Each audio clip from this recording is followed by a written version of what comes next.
मानव जागृत करण्याबद्दल आणि मानवाच्या वागणुकीबद्दल आज आपण ही चर्चा बैठक ठेवलेली आहे। आणि या चर्चा बैठकीमध्ये सुद्धा स्वयं भगवान बाबा हनुमानजी उपस्थित आहेत, त्यांना माझा प्रणाम। तसेच महान त्यागी बाबा जुमदेवजी उपस्थित आहेत, त्यांना माझा प्रणाम। उपस्थित मंचावर बसलेले माझे ज्येष्ठ सेवक सेविका बालगोपाळ यांना माझा नमस्कार। मी सगळ्यांना नमस्कार करून एक परमेश्वराला साक्षी ठेवून मी माझ्या मार्गदर्शनास सुरुवात करीत आहे। मार्गदर्शन करताना माझ्याकडून काही चूक बोलत असल्यास स्वयं भगवान बाबा हनुमानजी तसेच महान त्यागी बाबा जुमदेवजी उपस्थित सेवक सेविका बालगोपाळ यांना माझा नमस्कार। तर आज खूप कधी कधी दुःख होते माणसाला की परमेश्वर या जगामध्ये आहे,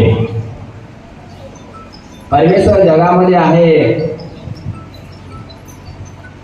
आपण महान त्यागी बाबा जुमदेवजीला पाहिलं की त्यांनी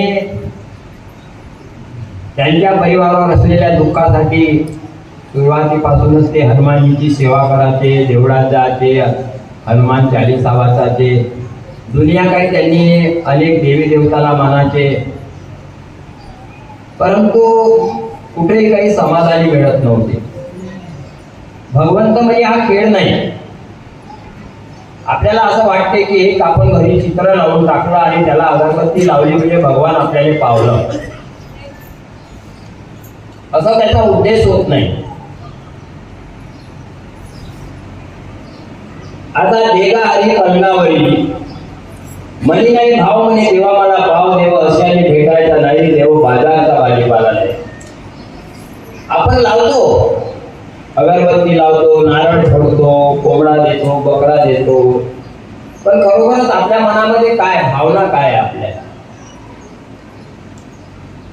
खरोखरच आपण त्या भावनेतून जगत आहोत का? त्या भावनेतून वावरत आहोत का?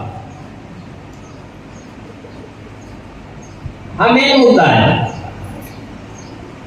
आता काय होते, जुमदेव बाबावर जेव्हा दुःख होते आणि कुठेतरी त्यांचे विचार चांगले होते, ते सत्यापरी जागृत होते, ते एक निष्ठ होते, म्हणून त्यांना परमेश्वराला वाटलं की या माणसाच्या माध्यमातून, या व्यक्तीच्या माध्यमातून या जगामध्ये